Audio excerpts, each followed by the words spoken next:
My mother-in-law maltreated me. She never knew I was a billionaire. The house that never felt like home.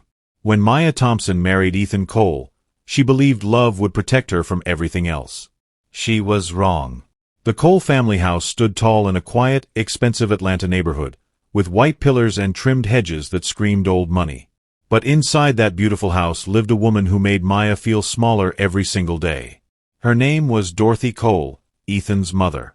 From the very first week Maya moved in, Dorothy made one thing clear. Maya did not belong. "You people are always so sensitive," Dorothy said one morning, sipping her tea while Maya stood in the kitchen, still in her work clothes. "In this family, we value toughness." Maya nodded silently and continued wiping the already clean counter. She had learned quickly. Arguing only made things worse. Dorothy criticized everything. The way Maya cooked, the way she spoke, the way she dressed, even the way she laughed. "This house has standards," Dorothy once said sharply when Maya wore jeans to dinner. Ethan was raised better than this. Ethan, sitting beside his mother, said nothing. That silence hurt more than the words. At night, when Maya lay beside her husband, she wanted to scream. Instead, she whispered, "Your mother doesn't like me." Ethan sighed. "She's just old-fashioned. Give her time." Time. Maya almost laughed. What Dorothy didn't know, what no one in that house knew, was that Maya Thompson was not who they thought she was. She wasn't poor. She wasn't dependent. And she definitely wasn't powerless. But for now, she kept quiet. Dorothy believed humiliation was discipline. Every morning, she woke Maya before dawn. "Get up!" She would knock loudly on the door. A wife should know how to run a household. Maya worked full-time as a consultant. At least, that's what she told them. In reality, she was the CEO of a global tech and logistics empire, worth over $2.4 billion. But Dorothy didn't care about Maya's job. "If you had a real career," Dorothy scoffed one evening, "you wouldn't have time to burn the rice."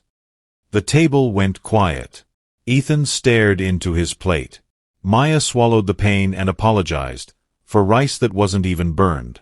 One afternoon, Dorothy gathered her church friends in the living room. "Maya, serve the refreshments," she said loudly. "And be quick about it." As Maya moved between the women, she heard the whispers. "She doesn't come from our kind of family. I heard Ethan pays all the bills. These girls marry up and forget their place." Maya's hands trembled, but she smiled politely. Inside, she was taking notes. Not for revenge. For clarity. The worst day came quietly. Dorothy called Maya into her bedroom and closed the door. "I think it's time we talked seriously," she said, folding her arms. Maya stood respectfully. "Yes, ma'am." Dorothy looked her up and down with disgust. "You embarrass my son." Maya's chest tightened. "You don't bring value to this family," Dorothy continued. "You don't contribute financially. You don't elevate our name. Honestly, I don't know what Ethan saw in you." Then she pointed at Maya's hand. "Remove the ring." Maya froze. "Excuse me. That ring belongs to the Cole family. Until you prove you're worthy, you will not wear it." Maya slowly removed the ring. Not because Dorothy deserved obedience, but because Maya understood power. Real power waits. Dorothy snatched the ring and placed it in her drawer. "Good," she said.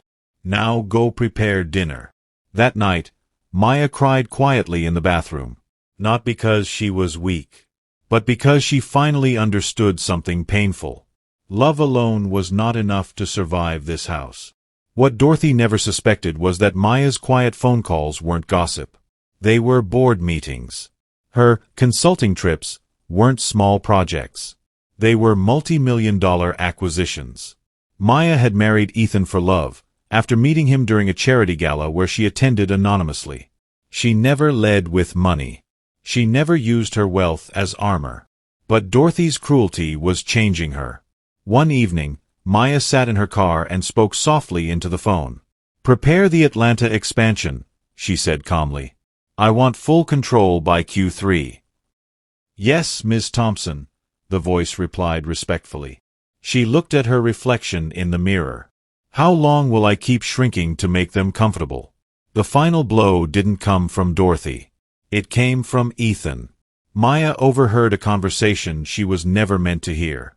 She doesn't bring anything to the table, Dorothy said. And she never will, Ethan replied. Maya stood frozen in the hallway. She should be grateful she lives here, Ethan continued. If she leaves with nothing. That was the moment something inside Maya went silent. Not broken. Finished. That night, she packed a single bag. Not clothes. Documents. Cards.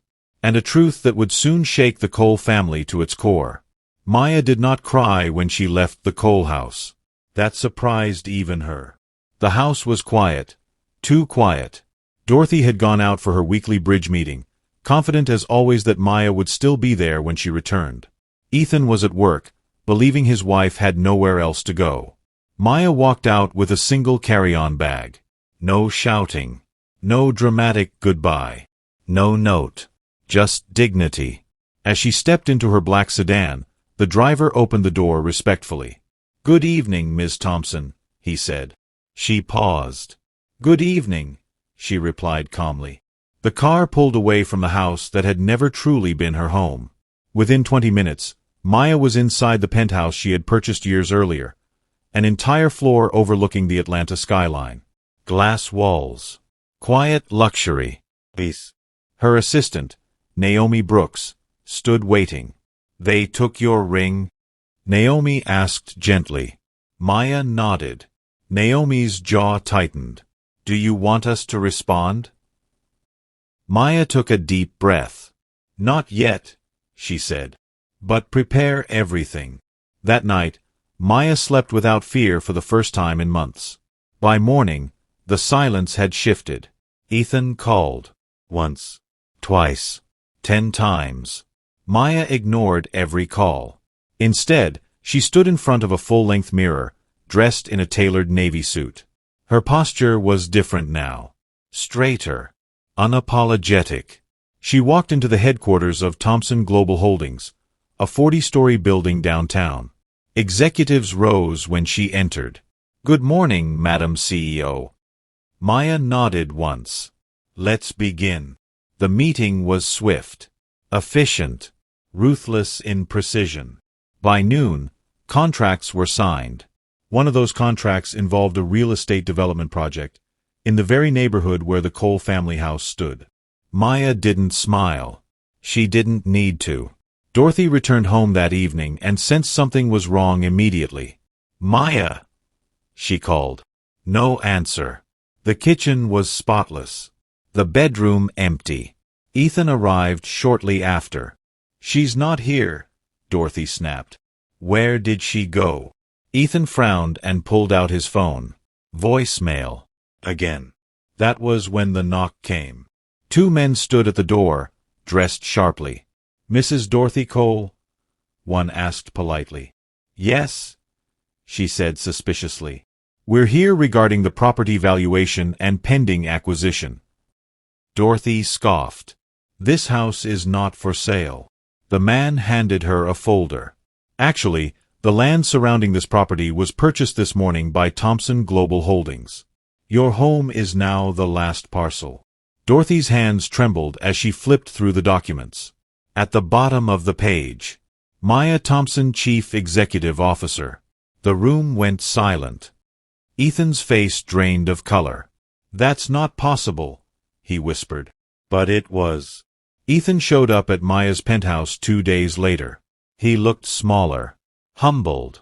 Maya, he said softly when she opened the door. Why didn't you tell me? She stared at him calmly. You never asked. He swallowed. My mother took my ring, Maya interrupted. You took my voice. She reached into a drawer and pulled out a small box. Inside was a new ring. Not a family heirloom. Not borrowed status. Something she bought herself. I don't need permission to belong, she said.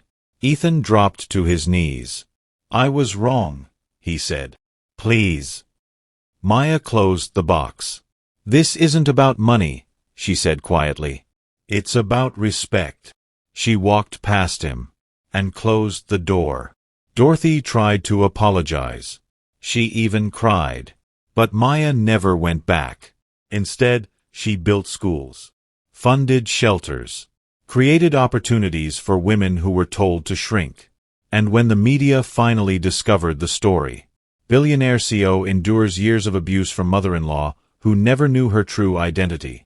Maya simply said, "I didn't hide who I was. They just never cared enough to see me."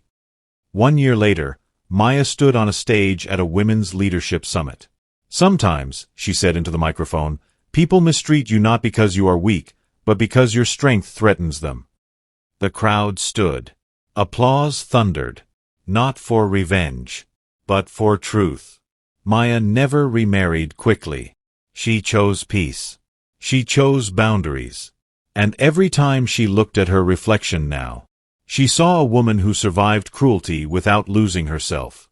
A billionaire who learned that her greatest wealth was knowing when to walk away. Dorothy Cole had always believed power lived inside her house. The house. The family name. The control she exercised over everyone beneath her roof. But power, she learned too late, does not announce itself loudly. It waits. Within 6 months, the neighborhood changed. Construction signs appeared. Surveyors walked past her fence. Property taxes rose. Invitations to social events slowly stopped coming. At church, the whispers began. "Isn't that the woman who mistreated that billionaire daughter-in-law?" "I heard," she begged. "Couldn't be me." Dorothy stopped attending bridge meetings. She stayed home, staring at the walls that once made her feel important. For the first time in her life, she felt small. Ethan lost his job. Not because Maya planned it, she hadn't, but because his confidence was built on borrowed ground. He struggled without Maya's quiet support. Bills piled up. Calls went unanswered. One evening, he sat alone in his car and whispered to himself, "I failed her." He remembered every time Maya defended his mother. Every time she swallowed her pain. Every time he chose comfort over courage. He finally understood something bitter. He didn't lose Maya because she was rich. He lost her because he was weak. The invitation arrived in a black envelope. Thompson Global Foundation, Women of Impact Gala. Dorothy's name was not on it. Ethan's was. He hesitated for days before attending. When he arrived, the room went silent. Maya stood at the center of the hall, calm, radiant, unbothered. Not a victim. A force. She spotted Ethan across the room and nodded politely. Nothing more. That nod hurt more than anger ever could. Dorothy showed up uninvited. Security tried to stop her, but Maya raised her hand. "Let her come," she said quietly. Dorothy approached, trembling. "I didn't know," she whispered. "If I had known." Maya met her eyes. "You would have treated me better?" she asked calmly. "Or you would have pretended to?" Dorothy broke down. "I'm sorry." Maya nodded once. "I accept your apology," she said, "but I don't accept your access." The room held its breath. That was the moment Dorothy understood. Forgiveness does not mean restoration. Maya traveled the world. Paris, Nairobi, Dubai. She invested in women-led startups, funded scholarships, built homes for survivors of abuse. Her story inspired millions. But privately, she did the hardest work of all. Healing. She learned that love without respect is not love. That silence is not peace. And that strength does not need to explain itself. One evening, Maya received a letter. From Ethan. It read, "I don't deserve forgiveness. I just needed you to know, you changed me. I'm learning to be better, even if it's without you." Maya folded the letter. She didn't cry. She smiled softly. Growth did not require reunion. Years later, an interviewer asked Maya, "What's the biggest lesson life taught you?" Maya answered calmly, "Never judge a woman by how quietly she survives.